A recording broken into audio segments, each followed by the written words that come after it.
Welcome to the story. Don't forget to like, subscribe and support me. The universe was a graveyard. At least, that's what it felt like in the game Space Debris. Players drifted through the vast remnants of shattered worlds, lost civilizations, and battles long forgotten. Eli Morgan sat at the controls of his ship, staring out into the endless field of broken metal and wreckage, his eyes scanning for anything of value.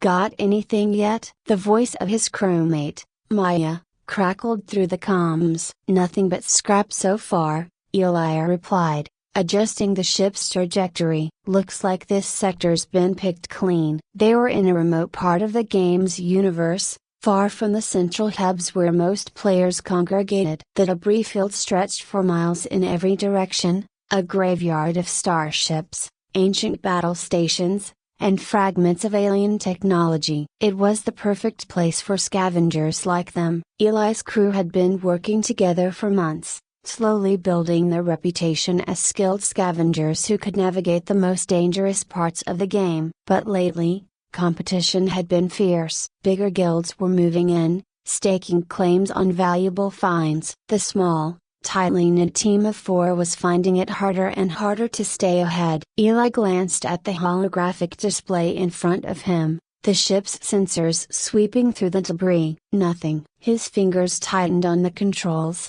a hint of frustration creeping in. They needed a big score, something that could keep them afloat for the next few weeks. Otherwise, they might have to sell off one of their smaller ships just to make ends meet. As the scanner continued its sweep, Eli's attention was pulled to an anomaly: a faint, almost imperceptible energy signature coming from deep within the debris field. It was weak, but distinct enough to catch his attention. "Hold up," he muttered, zooming in on the coordinates. "I think I've got something." "What is it?" Maya asked, her voice tinged with curiosity. "Not sure yet. Could be nothing, a broken bar, or it could be something big." Without waiting for a reply, Eli adjusted the ship's course, weaving through the jagged wreckage. His heart pounded in his chest as the signal grew stronger. This was different from the usual scraps of metal and broken tech they came across. This felt a broken bar, ancient. The ship's lights cast eerie shadows on the debris as they approached the source of the signal. And then,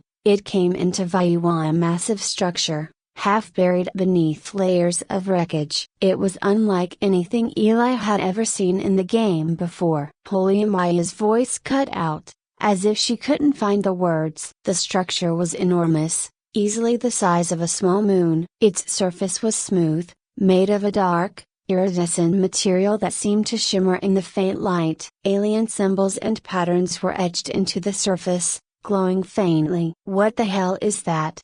asked Jake, another crewmate, as he joined the conversation. Eli didn't answer right away. He was too focused, eyes scanning every inch of the strange structure. His gut told him this was the big score they had been waiting for. "We need to get inside," Eli said finally, his voice firm. "These a broken bar. This could be worth more than anything we've ever found." The ship's landing gear touched down on the surface of the structure with a soft thud. Eli, Maya, Jake, and the 4th member of their team, Luca, gathered at the airlock, tension hanging in the air. They were seasoned players, but even they couldn't shake the feeling that something was different about this discovery. As the airlock opened, Eli stepped out first, his boots clanging softly on the metallic surface. The alien markings glowed faintly beneath his feet, casting an otherworldly light across the structure. "This place gives me the creeps,"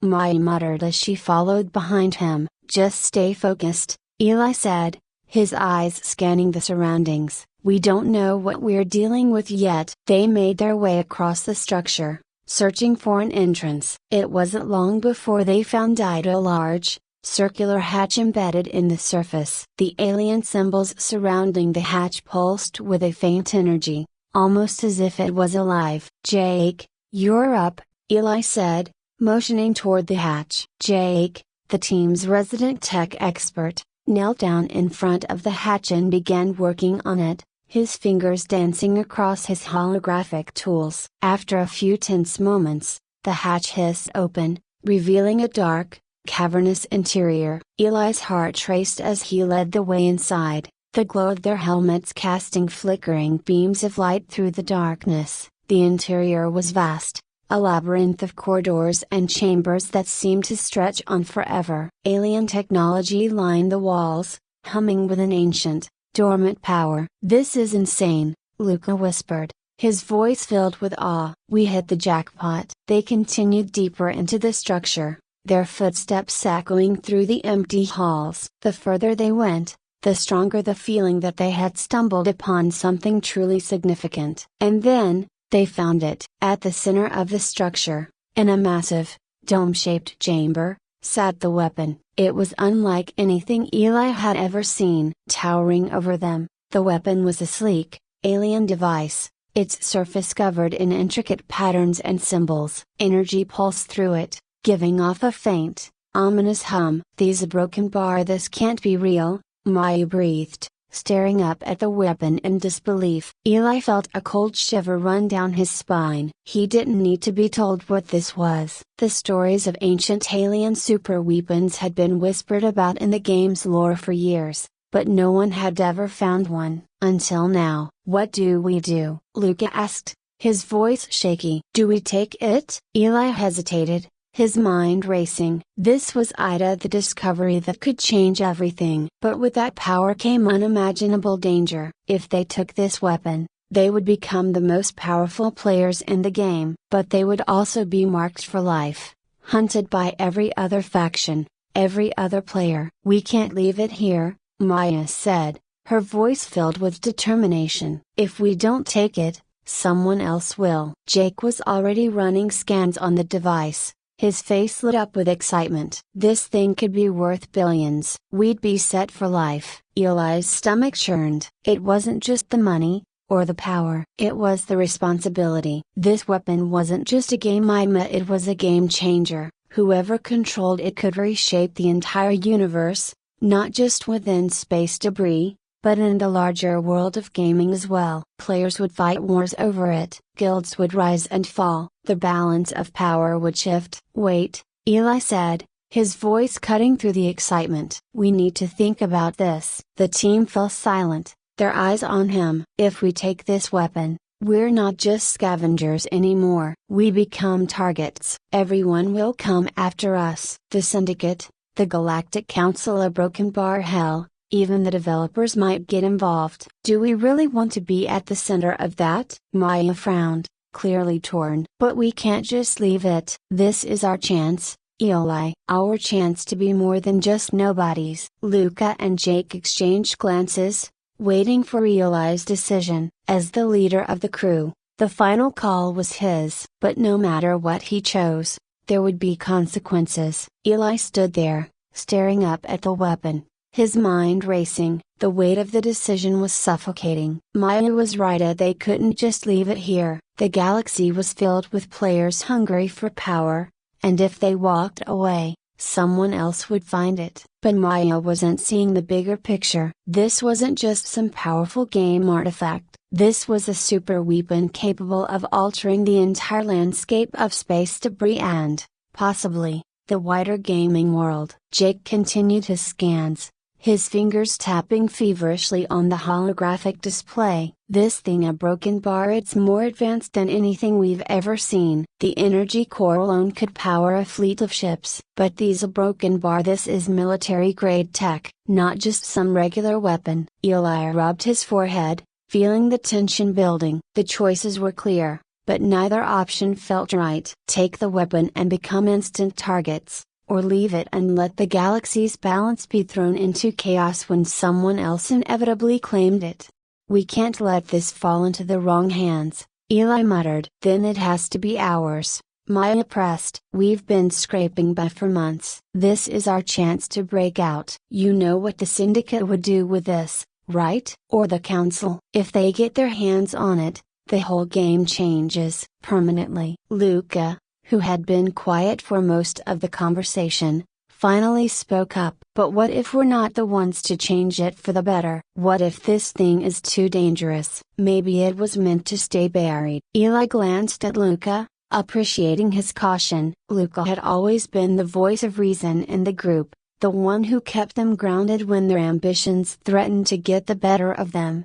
Jake, who had been studying the symbols on the weapon, suddenly froze. "Guys, a broken bar, you might want to see this." Eli walked over to Jake's station, peering at the display. On the screen was a symbol, ancient and unfamiliar, but something about it sent a chill down Eli's spine. "It's a control interface," Jake explained. "I think a broken bar, I think it's alive, or at least, the eye inside it is. It's waiting for a command." "Command to do what?" Maya asked. Jake swallowed, clearly uneasy. "It's a broken bar, star killer." The words hung in the air like a death sentence. Eli felt his chest tighten. A star killer. This wasn't just some game-breaking weapon that could destroy ships or stations. This was something far worse, something capable of wiping out entire solar systems. "That's insane," Lucas said, shaking his head. "Why would anyone build something like that?" Maya stepped forward,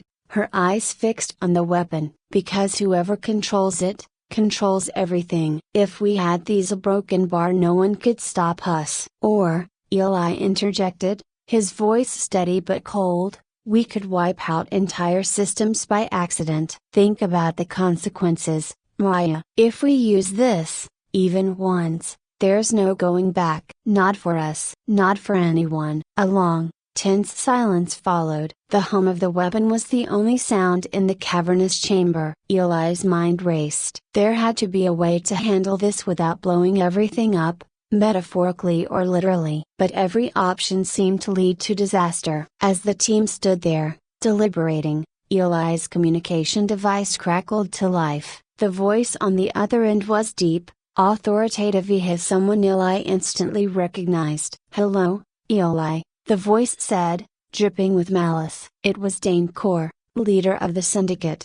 "I hear you've found something interesting. I'd like to discuss it." Eli's blood ran cold. How had he known? His hand went instinctively to his sidearm, though he knew that wouldn't be much help against a fleet of syndicate ships. "How did you?" Eli began, but Core cut him off. "Doesn't matter how I know. What matters is that you and your little crew are sitting on a weapon that could shift the balance of power, and I'm here to make sure it doesn't fall into the wrong hands, like yours." Eli's mind raced. Core wasn't someone to be reasoned with. He was a ruthless player, notorious for taking what he wanted by force. And if the syndicate was involved, that meant things were about to get ugly. "What do you want, Core?" Eli asked, trying to keep his voice steady. "I want the weapon." "Simple as that," Core replied. "Hand it over, and I'll make sure you and your crew walk away from this alive." "Refuse, and, well, a broken bar, you can imagine the alternative." Eli glanced at his crew. Maya looked ready to fight,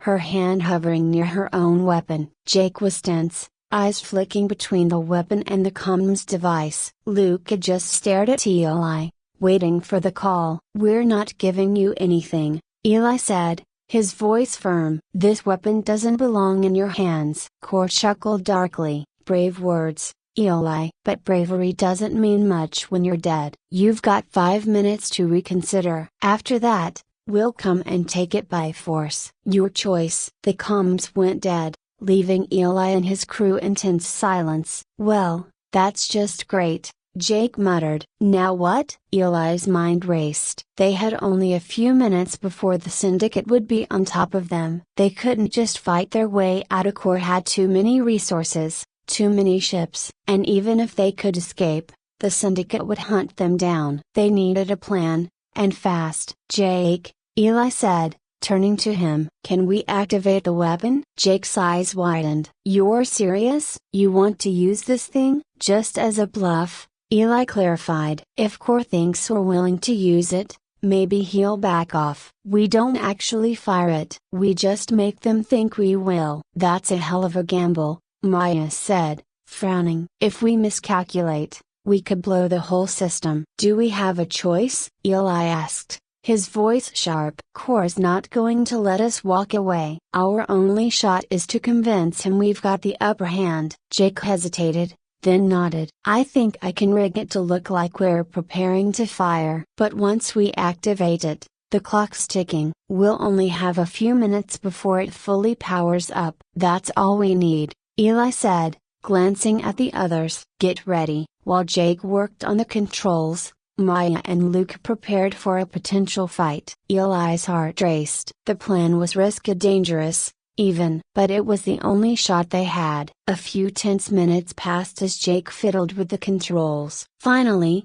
the weapon hummed to life, the energy readings on Jake's display spiking. It's active, Jake said, his voice tense, but it's not fully powered yet. Eli opened the comms again, his voice steady but cold. Core, you still there? Changed your mind? Core's voice was smug. Not exactly, Eli replied. We've activated the weapon. It's powering up as we speak. If you try to take it from us, we'll fire it. I don't think you want to see what happens when a star killer goes off. There was a long pause on the other end of the comms. Eli could almost hear Core weighing his options. You're bluffing, Core said finally, though there was a hint of uncertainty in his voice. Are we? Eli replied. You've got about 2 minutes before this thing's fully charged. If you don't back off by then, we'll have no choice but to use it. And trust me, you don't want to be in the blast radius. Another long silence followed. Eli held his breath, waiting for Core's response. Then, finally, Core spoke. Fine, you win this round, Eli. But don't think this is over. The syndicate doesn't forget. The comms went dead, and Eli let out a long breath he hadn't realized he was holding. They had won at least for now. But Core was right. This wasn't over. The syndicate would be back, and next time, they might not be so lucky. Shut it down, Eli said, turning to Jake. We're not using this thing. Not now, not ever. Jake quickly deactivated the weapon, the energy readings dropping back to safe levels. The team gathered in the central chamber, exhausted but relieved. We need to figure out what to do with this, Eli said, his voice heavy. We can't keep it, but we can't just leave it here either. Luca, ever the pragmatist, nodded. Maybe the Galactic Council can help. They've got the resources to safeguard something like this. Maya sighed. But can we trust them? Eli didn't have an answer. The truth was, there were no good options. Every choice came with risks, with consequences. But one thing was clear, the weapon couldn't remain in their hands. We'll contact the council, Eli said finally. Let them deal with it. We've done enough. The team prepared to leave, their ship's engines humming to life as they lifted off the surface of the alien structure. As they ascended, Eli took one last look at the weapon below. The Stellar Reaper, capable of reshaping entire solar systems, was now someone else's problem. But as they flew away, Eli couldn't shake the feeling that this wasn't the end. The universe was vast, full of secrets and dangers, and this was just one of many. They had survived today, but tomorrow, a broken bar tomorrow, was a different story.